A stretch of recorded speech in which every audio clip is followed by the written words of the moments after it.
tersangkanya mana, Pak? Tersangkanya ditutup. Iya. Tersangkanya dibalik. Ada pesan. Nanti habis itu keluar.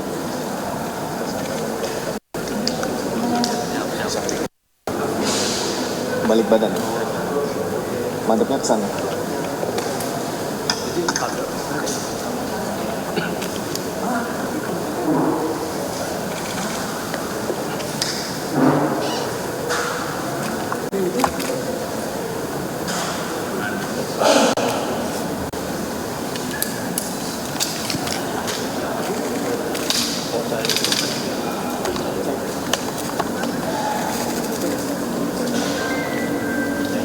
Udah, Pak? Sampai. Udah ya? Cukup ya, tersangkanya ya? Oke, sudah foto udah ya? Cukup? Ya, silakan kembali.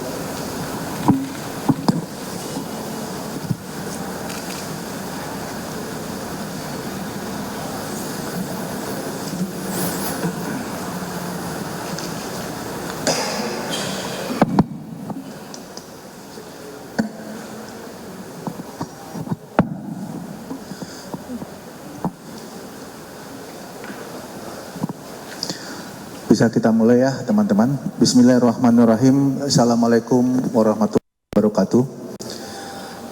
Yang kami hormati Direktur Tindak Pidana Siber Bareskrim Polri, Brigjen Pol Dr. Himawan Bayu Aji, Bapak Wadir Tindak Pidana Siber Polri, Kombes Pol Andi Sudarmaji, SIK MH, yang kami hormati Pak Kasubdit 2 Tindak Pidana Siber Polri, Kombes Pol Ferdi Irawan, SIK MSI, dan rekan-rekan media. Hari ini kita melaksanakan press conference kembali, di mana kesekian kalinya Bareskrim Polri mengungkapkan kasus-kasus yang terkait dengan dunia maya, merupakan wujud Polri ya, serta komitmen Polri dalam memberantas di bidang siber yang meresahkan masyarakat. Nah, hari ini kita dibuktikan adanya pengungkapan, yaitu terkait kasus deepfake mengatasnamakan pejabat negara dengan modus pemberian bantuan pemerintah yang dilakukan oleh tersangka. Ya, sebentar lagi nanti akan kita sama-sama mendengar secara substansi dari proses penyidikan yang akan disampaikan oleh Bapak Direktur Tindak Pidana Siber Bareskrim Polri, ya, Bapak Brigjen Pol Dr. Andes Himawan Bayu Aji, Dr. Himawan Bayu Aji. Untuk lebih jelasnya, mari kita sama-sama mendengarkan penyampaian beliau dalam kegiatan pengungkapan yang sudah dilaksanakan. Untuk itu, Bapak Direktur, kami persilakan waktu. Terima kasih Pak Kabak Penum. Assalamualaikum warahmatullahi wabarakatuh. Selamat siang, salam sejahtera untuk semua. Om Swastiastu, Namo Buddhaya, salam kebajikan. Yang saya hormati Kabak Penum di Humas Bareskrim Polri, Kombes Pol RD Murlan Caniago, Wadir Cyber Bareskrim Polri, Kombes Pol Andi Sudarmaji, SIK MH, Kasubdit 2 Direktorat Cyber Bareskrim Polri, Kombes Pol Ferdi Irawan, SIK MSI, Kanit 5 Subdit 2 Direktorat Tindak Pidana Cyber Bareskrim Polri, AKBP Imade Redi Hardiana, SH SIK MIK, dan rekan-rekan penyidik serta yang saya hormati dan saya banggakan rekan-rekan media yang hadir pada hari ini.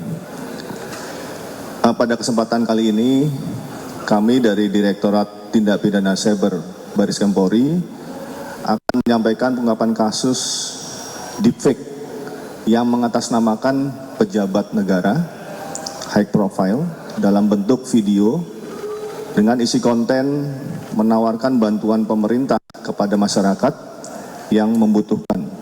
Itu bisa jalan. Berdasarkan laporan polisi nomor LP _A_3_1 Romawi 2025 SPKT Direktorat Tindak Pidana Cyber Bareskrim Polri tanggal 14 Januari 2025. Sebelum kami menyampaikan detail pengungkapan kasus ini, kami akan menyampaikan sekilas terkait dengan deepfake. Deepfake adalah teknologi berbasis kecerdasan buatan, artificial intelligence, atau kita sebut AI, yang digunakan untuk membuat video, gambar, atau audio palsu yang terlihat atau terdengar sangat nyata. Deepfake dapat memanipulasi gambar atau video sehingga terlihat seperti seseorang melakukan sesuatu yang sebenarnya tidak pernah terjadi. Deepfake sering digunakan untuk hiburan, tetapi juga dapat disalahgunakan untuk penyebaran informasi palsu yang merugikan orang. Salah satu kasus deepfake, ini sebagai gambaran, yang sempat viral di media sosial, yaitu video deepfake Barack Obama pada tahun 2018 yang menunjukkan Barack Obama menghina Donald Trump dalam sebuah pidato. Padahal pidato tersebut tidak pernah ada. Semakin marak dan banyaknya teknologi AI yang disalahgunakan dengan membuat video deepfake, Direktorat Tindak Pidana Cyber Baris Krim Polri melakukan pengungkapan kasus deepfake terhadap Bapak Presiden Prabowo Subianto dan pejabat negara lainnya dalam bentuk video dengan isi konten menawarkan bantuan pemerintah kepada masyarakat yang membutuhkan. Pengungkapan kasus ini dilakukan untuk menjaga marwah kewibawaan pemerintah Bapak Presiden Prabowo Subianto dan kabinetnya agar tidak menimbulkan distrust dari masyarakat. Dikarenakan jika banyaknya penyebaran informasi yang tidak akurat dan menyesatkan secara masif di media sosial, atau kita sering menyebutnya fire hose of falsehood, yaitu menyebarkan informasi palsu secara berulang-ulang, maka jika hal ini terus dibiarkan akan memframing dan memanipulasi opini negatif publik terhadap pemerintahan Bapak Presiden Prabowo Subianto dan kabinetnya. Pada tanggal 16 Januari 2025, penyidik Direktorat Tindak Pidana Cyber Baris Krim Polri berhasil mengamankan tersangka dengan inisial AMA, 29 tahun, bekerja sebagai wira swasta di Lampung Tengah, Provinsi Lampung. Modus operandi tersangka yaitu menggugah dan menyebarluaskan video di berbagai platform media sosial menggunakan teknologi deepfake, memanfaatkan foto dan suara seperti Bapak Presiden Subianto, Prabowo Subianto, Wakil Presiden Gibran Rakabuming Raka, Ibu Sri Mulyani, dan pejabat negara lainnya, yang terlihat seolah-olah menyampaikan pernyataan bahwa pemerintah menawarkan bantuan kepada masyarakat yang membutuhkan. Dalam video yang diunggah tersebut, tersangka mencantumkan nomor WhatsApp yang dapat dihubungi dengan harapan menarik masyarakat untuk menghubungi tersangka isi pendaftaran penerima bantuan. Dan setelah itu korban diminta untuk mentransfer sejumlah uang. Dengan alasan biaya administrasi, korban atau masyarakat yang telah membayar biaya administrasi dijanjikan pencairan dana oleh tersangka, sehingga korban percaya untuk kembali mentransfer sejumlah uang yang sebenarnya dana bantuan tersebut tidak pernah ada. Kami juga melakukan kegiatan ataupun proses penyidikan mendasari pada scientific crime investigation berdasarkan hasil pemeriksaan digital forensik oleh Pusat Laboratorium Forensik Baris Krim Polri terhadap barang bukti yang telah diamankan oleh penyidik, khususnya video-video deepfake dengan hasil sebagai berikut. Software menggunakan metode deepfake face detection. Pada video tersebut terdapat adanya deepfake face dengan nilai 100% fake, dan dengan menggunakan analisa deepfake detection face GAN deepfake didapatkan nilai GAN generative adversarial neural network dengan skor GAN 1.00 yang merupakan skor tertinggi terhadap adanya manipulasi atau proses editing dalam bentuk deepfake dan deep learning. Kedua, dari hasil analisa error level analysis atau ELA, terdapat adanya penggabungan frame berupa tulisan dan gambar yang dijadikan satu dalam satu video yang menandakan adanya proses editing, dan dapat disimpulkan bahwa momen-momen pada frame-frame di file video tersebut adalah bersifat tidak wajar dan tidak kontinu yang saling tidak bersesuaian dengan momen di tiap-tiap frame. Dalam arti, pada frame-frame tersebut ditemukan adanya penyisipan penggabungan maupun pemotongan frame. Nah, ini kalau kita lihat ini contohnya, ya, yang sebelah kanan dari rekan-rekan media itu adalah yang palsu, yang ada captionnya penambahan nomor WhatsApp. Yang sebelah kiri adalah tersangka mengakui telah melakukan kegiatan penipuan tersebut sejak tahun 2020 dengan konten-konten yang disebarkan berupa video deepfake pejabat negara dan sejumlah public figure ternama di Indonesia. Dengan total keuntungan yang diterima kurang lebih sebesar 30 juta selama 4 bulan terakhir. Selanjutnya, tersangka dengan inisial EMA dilakukan penangkapan pada hari Kamis tanggal 16 Januari 2025 di kediamannya yang beralamat di Dusun 1, Kecamatan Bumi Nabung, Kabupaten Lampung Tengah, Provinsi Lampung, di mana tersangka berperan dalam mengunggah video deepfake dengan menambahkan caption dan nomor telepon di akun media sosial tersangka, serta menerima keuntungan. Tersangka tidak bekerja sendiri, kejahatan ini merupakan sindikat di mana tersangka dibantu oleh seorang dengan inisial FA, yang saat ini itu sudah kita tetapkan sebagai DPO yang bertugas menyiapkan video deepfake atau yang mengedit tersebut. Adapun barang bukti yang telah diamankan dari tersangka adalah satu buah handphone merek Oppo tipe A17 warna biru dengan nomor IMEI sekian dan IMEI yang kedua sekian. Satu buah KTP atas nama tersangka AMA, satu buah ATM bank salah satu bank warna putih dengan nomor kartu 6013011 sekian. Terhadap tersangka dijerat dengan menerapkan Undang-Undang Informasi dan Transaksi Elektronik dan atau penipuan pasal 51 ayat 1 Junto 35 Undang-Undang nomor 1 tahun 2024 tentang perubahan kedua atas Undang-Undang nomor 11 tahun 2008 tentang informasi dan transaksi elektronik, yaitu setiap orang dengan sengaja dan tanpa hak melawan hukum melakukan manipulasi, penciptaan, perubahan, penghilangan, pengerusakan informasi dengan tujuan agar informasi elektronik dan atau dokumen elektronik tersebut dianggap seolah-olah data otentik. Dipidana dengan pidana penjara paling lama 12 tahun dan atau denda paling banyak 12 miliar rupiah. Pasal 378 KUH Pidana, barang siapa dengan maksud untuk menguntungkan diri sendiri atau orang lain secara melawan hukum dengan memakai nama palsu atau martabat palsu dengan tipu muslihat ataupun rangkaian kebohongan menggerakkan orang lain untuk menyerahkan barang sesuatu kepadanya atau supaya memberi hutang maupun menghapuskan piutang. Dipidana karena penipuan dengan pidana penjara paling lama 4 tahun atau denda paling banyak 500 juta. Penyidik telah mengidentifikasi 11 orang yang menjadi korban atas kejahatan tersangka ini dan para korban berasal dari berbagai wilayah diantaranya Jawa Tengah, Jawa Timur, Sumatera Selatan, Sumatera Tenggara, dan Sulawesi Tengah.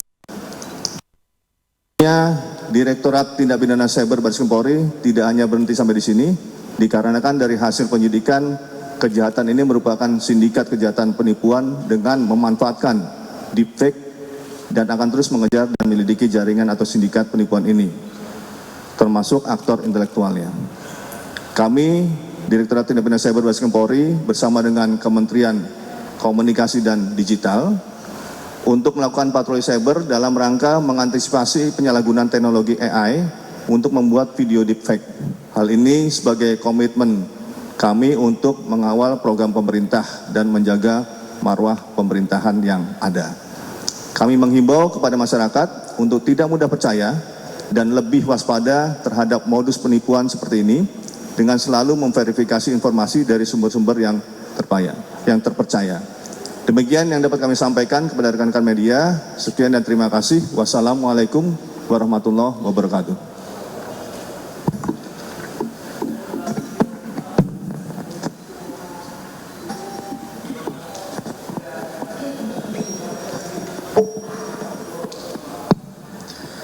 Baik, rekan-rekan, demikian penyampaian terkait pengungkapan kasus defek yang mengatasnamakan pejabat negara ya yang sudah disampaikan oleh Direktur Tindak Pidana Siber Bareskrim Polri, Brigjen Pol Dr. Himawan Bayu Aji. Saat ini ya kami beri kesempatan untuk pertanyaan ya. Untuk sesi pertama 3 dulu ya, nomor 1, nomor 2, nomor 3 nanti ya. Silakan, jauh-jauh dulu. Suaranya dikeraskan aja. Ya, kamu. Ya.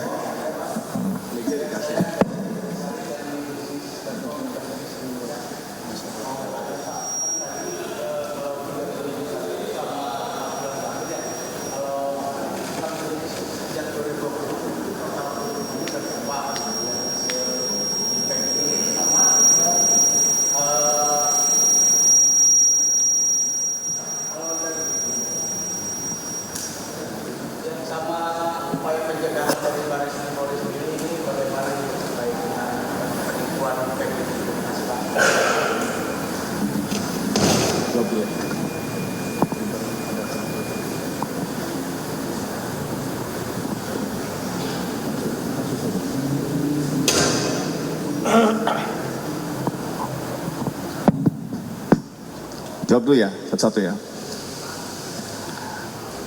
Ini dilakukan selama 4 bulan, sementara masih 11 korban dengan total kerugian 30 juta. Tapi kita tidak melihat kepada berapa jumlah korbannya dan berapa nilai kerugiannya. Yang terpenting adalah kami, Polri, Direktorat Tindak Pidana Cyber Bareskrim Polri, memberikan perlindungan kepada masyarakat, dan pelayanan kepada masyarakat supaya ini tidak berlanjut dengan korban-korban yang lain. Sehingga kecepatan dalam melakukan penindakan ini merupakan bentuk pencegahan yang dilakukan untuk tidak keberlanjutan terhadap perilaku ataupun aksi-aksi daripada sindikat ini. Kami menyampaikan bahwa ini sindikat, jadi kemungkinan bisa saja ada beberapa peran-peran lain yang dilakukan oleh sindikat ini. Bisa saja yang berperan sama seperti tersangka ini juga dilakukan dengan rekening-rekening yang lain untuk penampungan. Maka kasus ini tidak berhenti di sini, kasus ini terus akan berlanjut untuk mengembangkan sindikat ini. Ya, tapi yang terpenting, yang jelas kami memberikan pelayanan pengamanan kepada masyarakat untuk tidak masyarakat menjadi korban keberlanjutan terhadap aksi sindikat ini.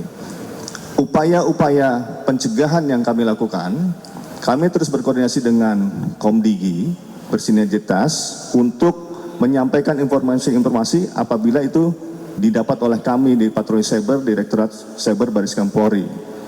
Tim kami di Patroli Cyber akan memberikan masukan kepada Komdigi untuk memberikan literasi digital terkait dengan adanya deepfake ini. Sehingga kami juga berkoordinasi akan dilakukan penyebaran atau viralisasi terkait dengan pembelajaran terhadap bahwa ini adalah hoax dan ini adalah yang benar yang mana. Nah, ini kami koordinasi dengan Kementerian Komdigi untuk mencegah supaya tidak berkelanjutan korbannya. Demikian ya.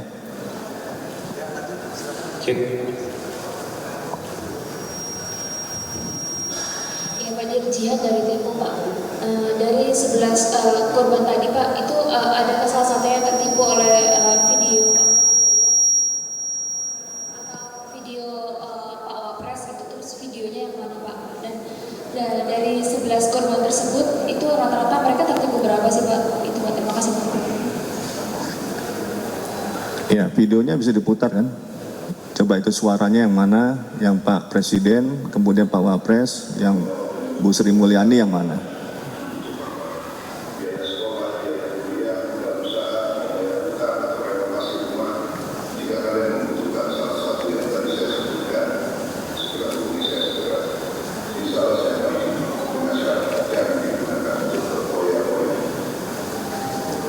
Video aslinya bisa diputar nggak?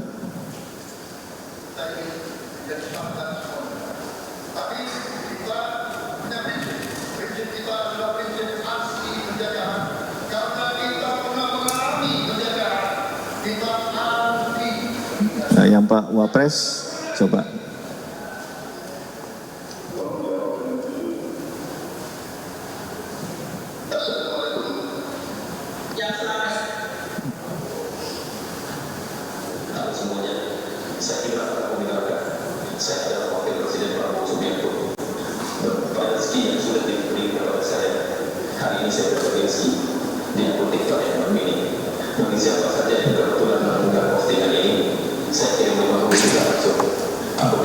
Kemudian Bu Menteri Keuangan.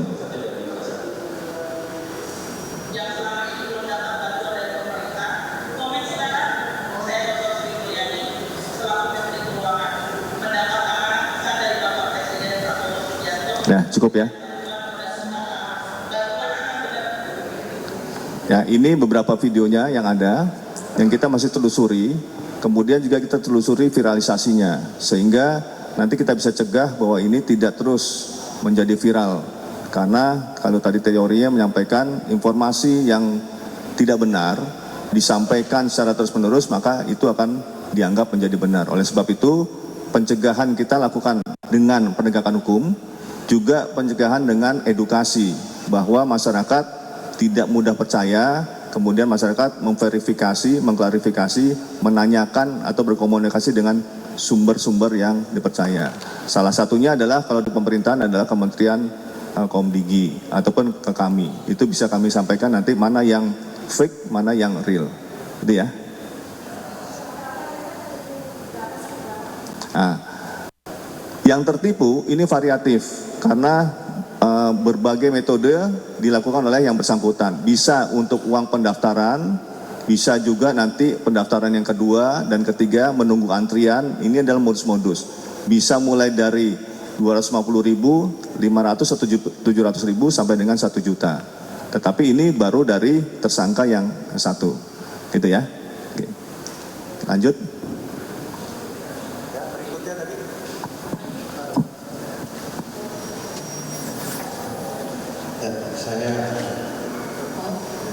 Saya mau lihat dari Pak. Ini videonya di media sosial apa saja, lalu apakah pengungkapan kasus ini berawal dari adanya korban yang melapor dugaan penipuan seperti itu? Ini YouTube. Ya, ini berbagai media sosial. Ini salah satunya adalah di Instagram yang ada. Jadi memang kita juga mengantisipasi, sedang kita cek di media sosial yang lain apabila kemungkinan ada. Kemudian pengungkapan kasus ini diawali dengan kegiatan patroli cyber yang ada di kami, sehingga menemukan hal-hal yang janggal, menemukan hal-hal yang kira-kira bisa membuat gaduh, kemudian hal-hal juga yang bisa membuat distrust atau mendegradasi kewibawaan pemerintah. Oleh sebab itu, maka kami profiling untuk menentukan siapa pelakunya, dan ini kita lakukan penangkapan untuk tidak menjadi berkelanjutan, gitu ya.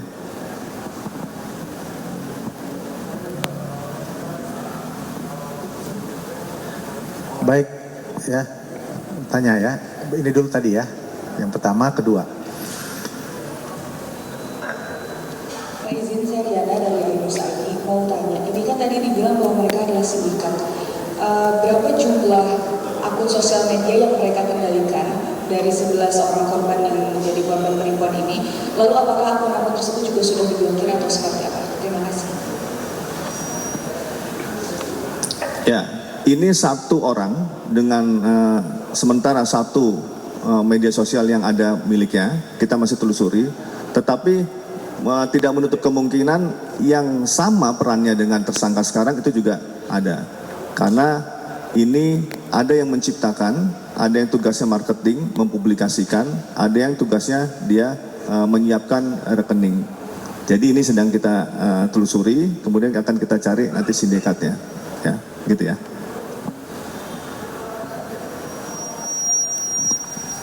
Saya Joki dari Kompas.com, bertanya apakah video-video yang dari kayak Pak juga dipakai untuk mempromosikan judi online gitu. Karena kan banyak yang sekarang beredar juga seperti itu. Lalu ini apa sudah diketahui sindikatnya ini bergeraknya di Indonesia aja atau ada yang bergerak di luar negeri gitu? Terima kasih. Sementara kita belum menemukan itu, ya nanti mungkin akan kita telusuri lebih mendalam. Yang kedua pertanyaannya, mencermati ataupun tipikal kejahatan cyber itu yang sifatnya borderless dan transnational crime, maka tidak menutup kemungkinan itu bisa diakses di mana saja. Kalau kita melihat tadi 2018 sebagai contoh Presiden Barack Obama waktu itu kemudian menjelek-jelekan memfitnah terhadap Donald Trump, itu juga bisa diakses di patroli cyber kita. Artinya tidak ada batasan, ya, lokus, tidak ada batasan TKP terhadap kejahatan cyber yang sifatnya borderless dan transnational crime. Jadi memungkinkan bisa diakses di mana saja. Tetapi sampai saat ini kita belum mendapatkan laporan dari internasional, baru kita dapat laporan hasil patroli cyber di sini. Tapi itu menjadi bagian dari kita untuk bisa memastikan bahwa itu sudah di take down semua video itu untuk tidak bisa didapatkan lagi. Gitu ya. Cukup ya? Baik, saya rasa cukup ya rekan-rekan sekalian. Terima kasih. Sekali lagi, Polri berkomitmen untuk terus Melakukan penegakan hukum bagi pelaku yang melakukan perbuatan jahat di masyarakat. untuk bisa memberikan rasa aman dan nyaman kepada masyarakat dalam melaksanakan kegiatan sehari-harinya. Terima kasih atas perhatiannya. Saya akhiri. Billahi taufik wal hidayah. Wassalamualaikum warahmatullahi wabarakatuh.